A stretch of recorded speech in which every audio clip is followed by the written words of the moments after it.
We begin our analysis today not with a discussion of technology, but of power. To understand the modern world is to understand the semiconductor. But to understand the semiconductor, one must first identify its invisible sovereign. A sovereign that does not reside in Washington or Beijing or Taipei, but in a quiet campus in Santa Clara, California. We are here to conduct a strategic deconstruction of this entity, Applied Materials. Our analysis will proceed through 6 concentric rings of influence. We will begin with the physical reality of the factory floor, a world governed by atomic-level precision. From there, we will ascend through the architecture of corporate finance into the domain of raw geopolitical power. Finally, we will speculate on the very nature of physical reality as it dictates the future of computation itself. Let us first establish the board and the pieces that believe they are in control, the titans of industry such as TSMC, Intel, and Samsung. These entities operate the most complex manufacturing environments in human history, yet their existence is predicated on a foundational fragility they cannot escape. This number represents the installed base of Applied Materials tools globally. It is not merely a sales figure, it is a network of absolute systemic dependency. Each of these 43,000 machines is a node in a global nervous system, constantly feeding operational telemetry, pressure, temperature, chemical purity, down to the microsecond, back to a central command in California. To misunderstand this network is to misunderstand the precarious, centrally governed balance of our entire technological civilization. This is the physical layer of control.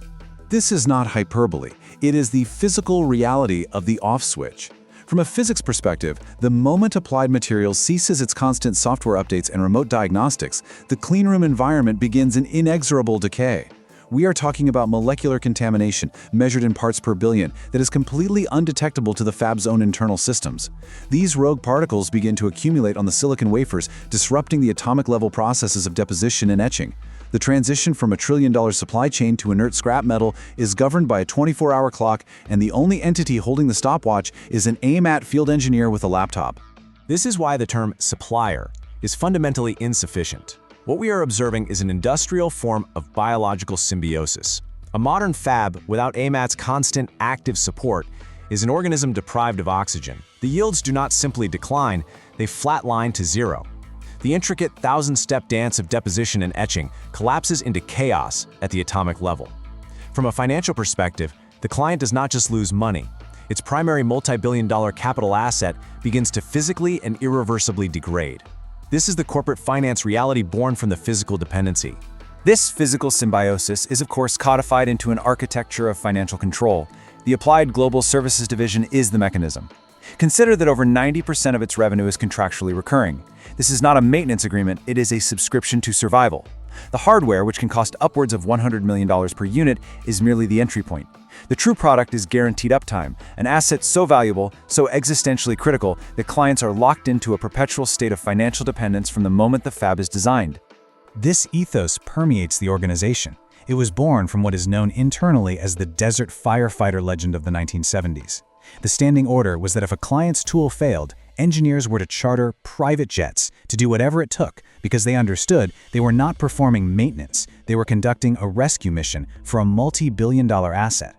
This doctrine transforms a simple service contract into a matter of national security for their clients.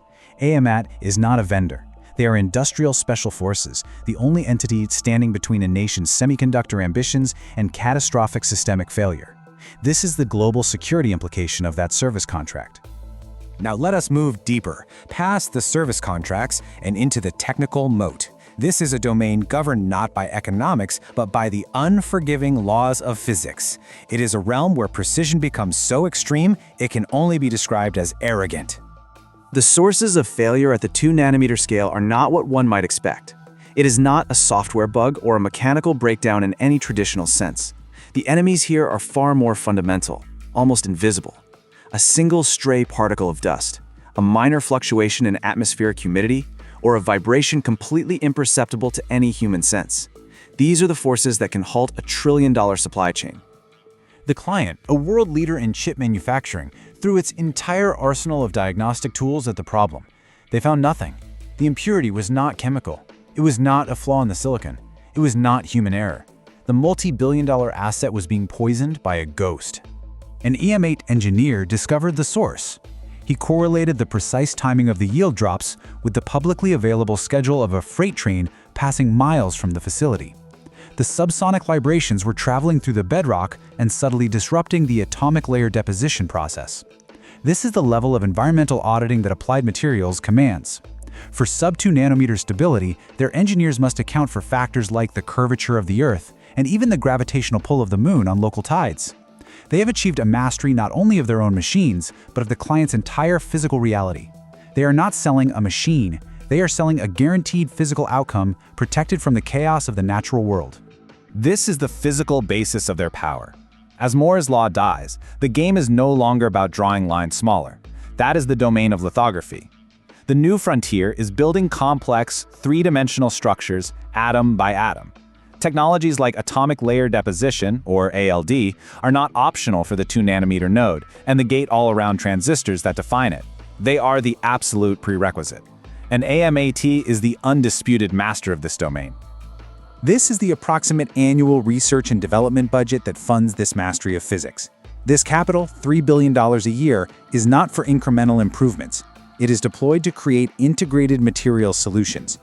These are not single machines, but a choreographed ballet of deposition, etching, and cleaning, bundled into a single platform that no competitor can replicate.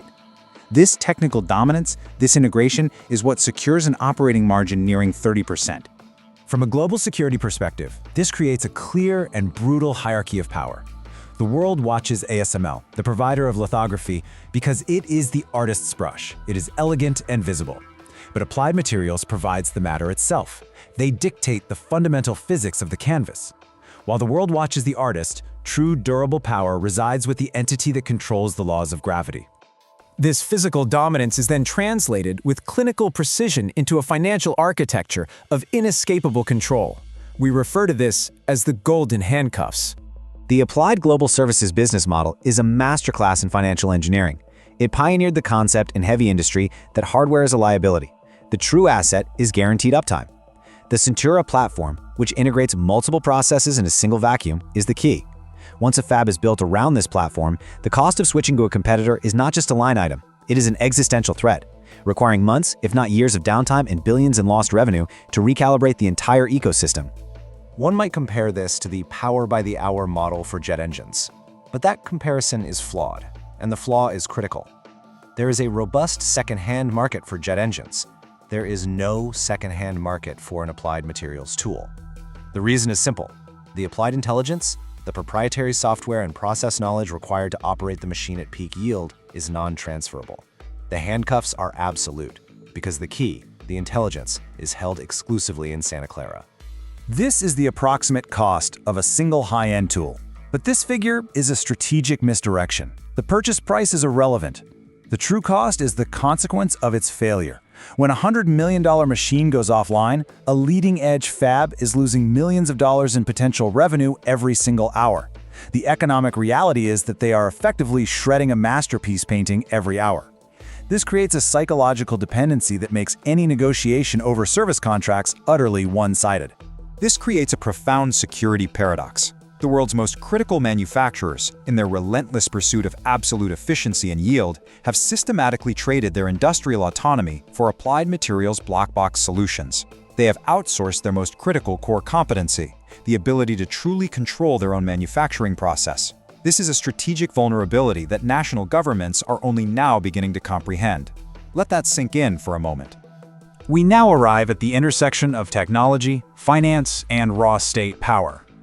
This is the point at which a private corporation begins to function as a sovereign entity, wielding a unique and potent instrument of foreign policy. This is the remote kill switch. It is perhaps the most potent and least understood aspect of AMSAT's power. Their global network is connected. When the U.S. Department of Commerce places a foreign entity on its restricted list, the enforcement mechanism is not a customs agent. It is a line of code pushed from a server in Santa Clara that can degrade, disable, or effectively brick a $100 million asset inside a foreign adversary's most secure facility. This capability is the physical manifestation of weaponized maintenance. It creates a digital border, defined and enforced not by geography, but by intellectual property. AMAT becomes the ghost in the cleanroom, a non-state actor with the power to execute a surgical strike on a nation's industrial heartland without firing a single shot. This makes the company an indispensable, if unofficial, arm of American foreign policy. This figure represents AMAT's investment in a new engineering hub in Bangalore, India. This should not be interpreted as a simple financial decision about labor arbitrage. This is a geopolitical lifeboat. It is a calculated, strategic de-risking from the escalating fragility of the Sino-American relationship. By diversifying its engineering core away from potential conflict zones, AMAT is ensuring its own operational sovereignty, treating geopolitical risk with the same clinical precision it applies to atomic-level physics. This is the brutal lesson that forged the modern applied materials. During their near-death experience in the 1980s, when they were nearly crushed by Japanese competitors, they learned that superior physics was not enough. They did not just rebuild their technology, they rebuilt their relationship with Washington, becoming master lobbyists and architects of the very semiconductor Cold War playbook now being deployed against China. This history is not academic, it is the core of their strategic DNA. This brings us to the central tension of applied materials' existence. It is a paradox that places the company at the epicenter of global conflict. Its simultaneous role as both the architect and the dismantler of global supply chains. For decades, the company's philosophy, driven by its legendary former CEO James Morgan, was one of globalism through silicon. The logic was that building China's semiconductor industry for profit was a stabilizing force, that deeply entangled economic integration would foster peace. Today, that entire doctrine has been inverted. U.S. policy now dictates a balkanization of technology, where chips are not an instrument of peace, but a primary weapon in great power competition. Herein lies the paradox in its starkest financial terms. China remains the source of between 27 and 30% of the company's revenue. Yet AMAT is now a key instrument in the American policy designed to cripple that same Chinese industry. From a strategic perspective, the company is being forced to poison the very well from which it drinks. This is a precarious equilibrium that presents an unprecedented challenge to corporate strategy and fiduciary duty. Or is it simply the only entity pragmatic enough to navigate a world where the free market is being physically divided by ideology? The company profits from selling tools to China, and it profits from the CHIPS Act subsidies designed to onshore production away from China. They are playing both sides of the geopolitical divide. Whether this is a sign of brilliant strategic adaptation or profound moral hazard is a question for history to decide. Let that sink in for a moment. Finally, we look beyond the current geopolitical landscape to the next frontier of power. We must project forward to a world after Moore's Law, where the very definition of computational superiority is being rewritten. The history of the semiconductor is a history of geometry.